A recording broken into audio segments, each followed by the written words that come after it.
And let's try graphing a function and its inverse. So we had the function was x over 10. So what does that look like? That looks something like this.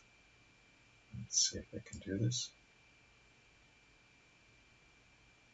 So it has a low slope, a small slope, because the slope is 1/10. And the inverse is what? Y equals 10x. It's kind of a large slope. So we can go like this.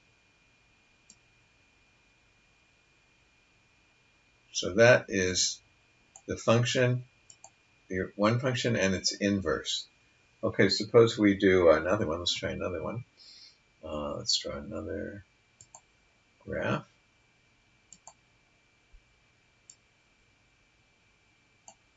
Okay, and we did another one, I think. We had x minus 10 and x plus 10 were inverses. Let's write those down.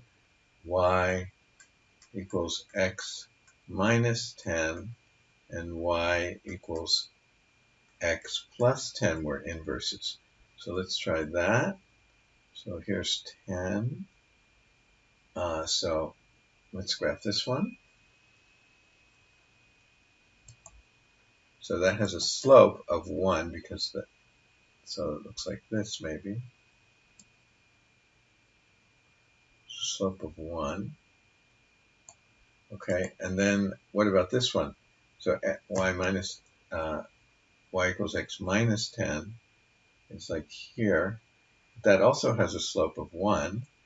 So let's see if I can put that in there. So let's say it goes approximately here.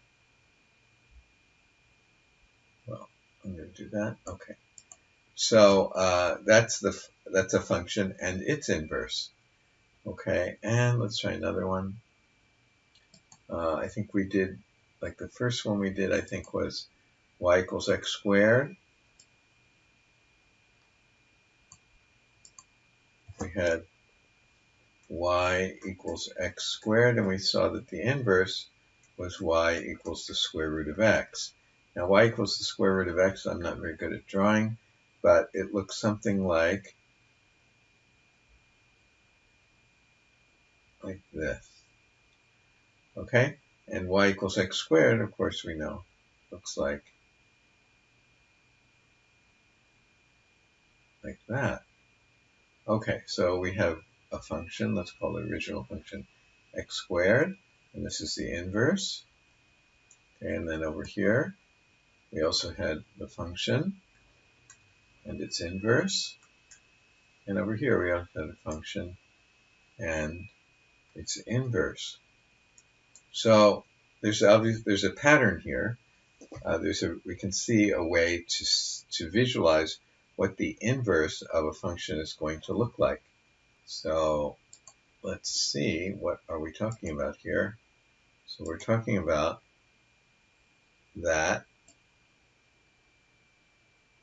if we draw this line, which is supposed to be a 45-degree line, and we reflect this one through this line, we get this one. And the same thing happens here.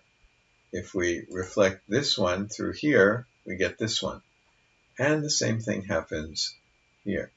You can see that if you reflect this one through this blue line, you get this one.